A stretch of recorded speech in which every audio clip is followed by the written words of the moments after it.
Rope has yet to meet a job he couldn't do. This has given him a confident outlook on life. He's been tasked to take down an old tree with as much pride as him. The result is 3 rounds of the greatest battle you've never heard of. The middle of Rope. Chapter 1. The Battlefield. Allow me to bring you up to speed. There was once a city surrounded by wilderness. It started life out as a village, but as it connected with other villages, it evolved into a town. Trade flourished, it had an economic boom, industry began investing, and residents soon followed. It had become a city, a thriving beacon of a city with thousands of blinking and bobbing lights in a sea of green and brown wilderness. It just goes to show what people can do when they put their backs into it. Now a booming city needs room to grow, and that idle wilderness was doing little productive with all that land surrounding the city. So the city saw fit to claim it in its rapid growth. This task was mostly done by the young city's town planning department. People with that go-getter attitude and the get-the-job-done mentality. They were responsible for making sure the city grew in a logical pattern that meets the needs of all of its occupants. And they were going about their business quite efficiently, up until the time they hit an old tree. Chapter 2. The Adversary. This tree was probably the oldest in all the surrounding wilderness. Its bark was thick with many layers and hard like stone. Its trunk was massive as any house I'd ever seen, all drooping and twisted. At first glance, the old tree looked more like a statue of some monolithic snake that was pierced by hundreds of splintering spears where the branches protruded. And yet, its leaves were always bright green, and it still yielded many flowers and seed pods. The town planners threw everything they could at the old tree, but to no avail. Axes snapped at the shoulder, the teeth of saws broke off by the dozens. Ringing it was a wasted effort, and digging up the roots revealed nothing more than a growing nest of challenges. Even fire, that primordial enemy of wood and trees, refused to take hold. Now, before you go rooting for that old tree, thinking that it's somehow magically imbued with the will of the wilderness, it's not. It's just as stubborn as it is old. And it would be brought down. I'm here to make sure of that. Chapter 3. The Hero. I'm Rope, a fancy rope, an old rope, not as old as the tree, mind you. I was made by a master rope maker in a desert city long since buried beneath the sands of the Sahara. I am made of fibers and secrets that may well never be rediscovered, and I have traveled the world fulfilling quest after quest, doing a job only a rope can do. I lift, I pull, I fasten. I'm flexible when I need to be, and taut a moment later. Above all else, I pride myself about being unbreakable, a debate I have yet to lose. You can imagine my surprise when I was required to go up against some old tree.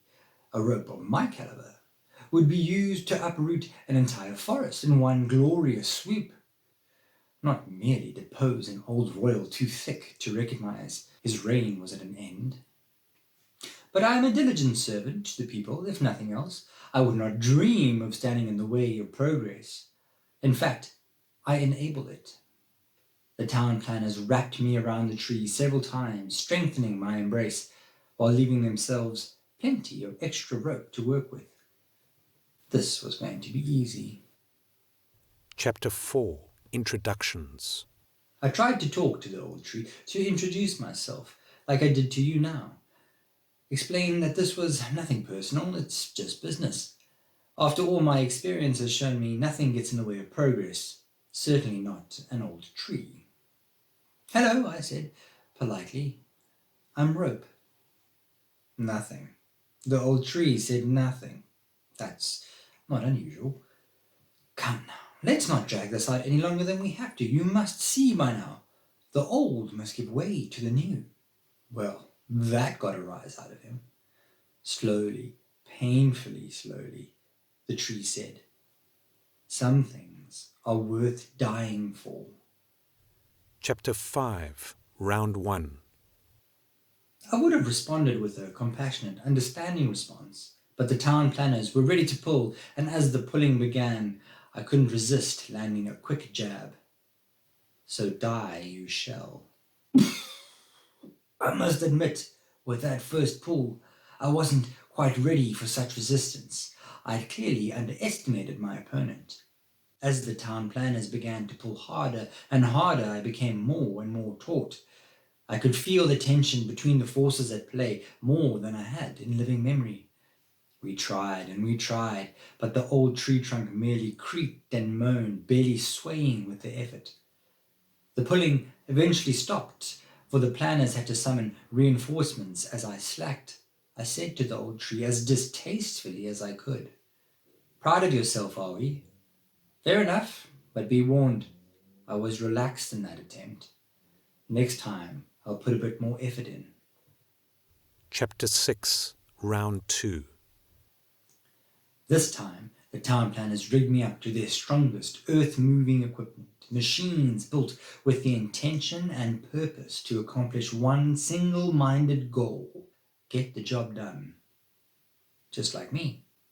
Infuriatingly, the old tree had the audacity to speak to me again, and again he said, "Some things are worth dying for." This time I had a few moments to retort. For what? What is that something? All your friends and family are dead and gone. You could be serving a purpose here. You occupy this place where a home could be, where a whole family could be enjoying their lives. You deny the warmth your wood could bring in winter, the structure your timber could support in the future, and yet you hold tightly onto the past? Why? There is no one left here for you to die for. The old tree remained silent. If I could, I would burn him as his insulting silence burns me. With fury in my strands, I explained to him, I too am very good at holding on to things. And now it's my turn to hold on tightly to you, and this time I shall be unrelenting. The massive wheels of the earth-moving equipment began to turn, lifting up the very earth as they tracked ever forward, taking up my slack in the middle until I was solid and stable, and I could reveal my true strength to the old tree. My wrappings twisted ever tighter around the bark of the tree, snapping and cracking the outermost layer. Rogue branches clumsily caught up, and the tug-of-war bent in a disturbing, unnatural twist before breaking off with a tremendous boom that sent splinters flying through the air. Finally, the earth-moving equipment had the grip and force I was built for. My fibers stretched, the careless knots tightened, the satisfying creaking sound of my very being as I was put to work. I love it. This is what I was meant to do. And then something went wrong. The mighty wheels of the massive machines began to spin with speed in the dirt, flinging mud and dust high into the clouds above. The town planners were running about in a flurry, calling even more workers to join in. The extra help helped the earth-moving equipment once again bite into the ground. The old tree winced, in pain, I hope, as the branches shook from the stress and the leaves jumped ship, hoping to find safety on the ground below. And yet the old tree did not yield. The breaking of wood and the cracking of bark was deafening. It could have only been pure agony. But the roots held firm, and the trunk resisted us with equal dedication. I imagined trying to move a mountain would be less challenging, but the worst stress was yet to come.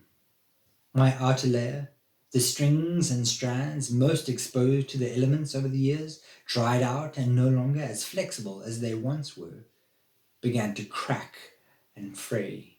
My old wounds where the negligent had tried to stab me or cut me over the years began to tear open.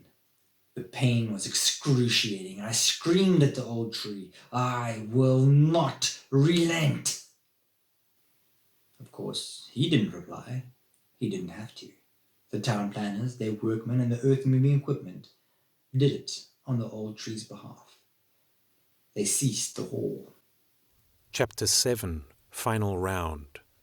The town planners began barking orders. Messengers began running off in all directions. I remained poised and ready for action. Slowly, more and more people began arriving at the scene. By nightfall, it was fairly easy to see the whole city had come out. The whole city was going to pull that old stubborn tree out of the ground, and with any luck, the force we'd use would send it flying off into the far reaches of outer space. The thought of that reinvigorated me. It was midnight by the time the whole city had strapped in. Some people stood on the sidelines holding lights so the rest may see. The blinking and bobbing of those lights broke through the darkness with a number that could only be matched by the stars. This is it.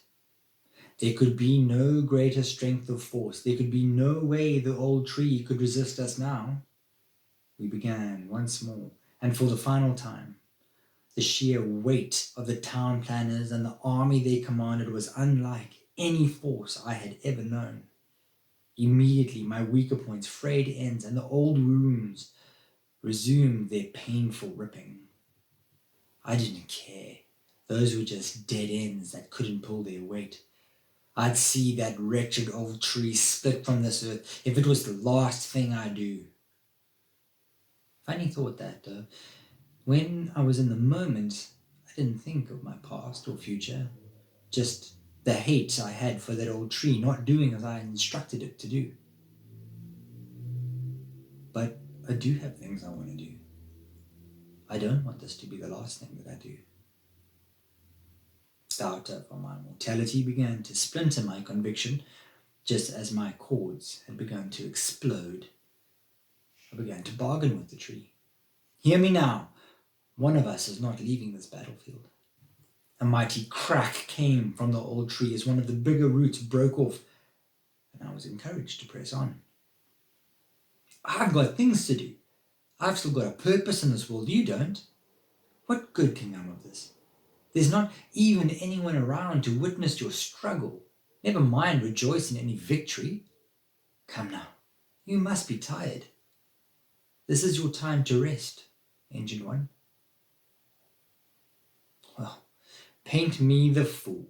If that demon of a tree had a neck with a head and a face, I could have sworn he turned to me and said in his familiar words, "Some things are worth dying for." With renewed gusto and inflamed temper, I expelled my very life force to knock that tree from his pedestal. His mighty trunk slowly began to concede and bend in our direction. The earth at his base began to give way and expose the root of his foundation. The grain in his wood cried out in torturous pain. And then, snap! Chapter 8, Winners and Losers. I blacked out from the tension of it all, and when I came around, I saw my other half lying on the ground. It's otherworldly to see something that just moments before was part of my body, and now an alien entity as foreign to me as the sky is to the ground. Maybe you would call it a moment of honesty, but for me it was about the lies. The lies that I didn't even know were lies. The lies, I used to have this confidence in myself, in my abilities. I used that confidence like a sword and shield, but with them broken and shattered, I saw that they were always made of glass, like invisible clothes I'd draped myself in.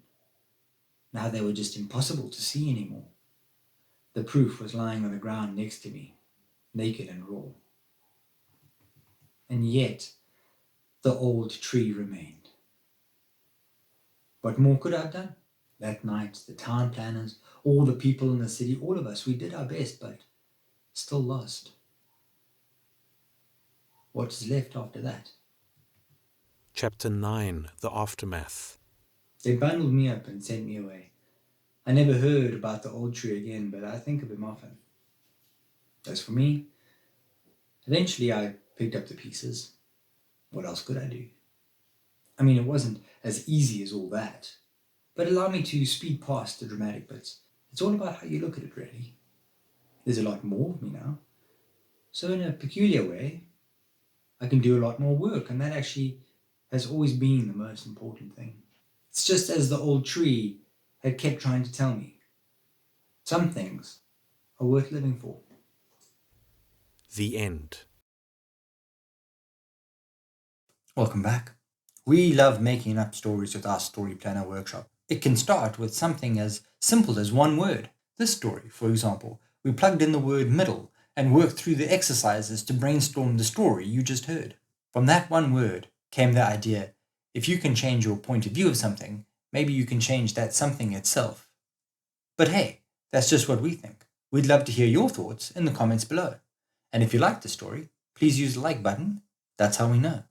And while you're there clicking buttons, don't forget to subscribe to keep up with our future stories. And also, please share with your friends and like-minded individuals. We'd love to grow our story creating community. Lastly, if you can spare any finances, there's a link in the description below where you can donate to our cause.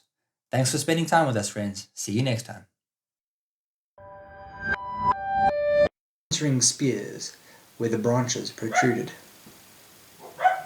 Had to bark right there. Literally on the last word. Dog. Okay, well, there you go.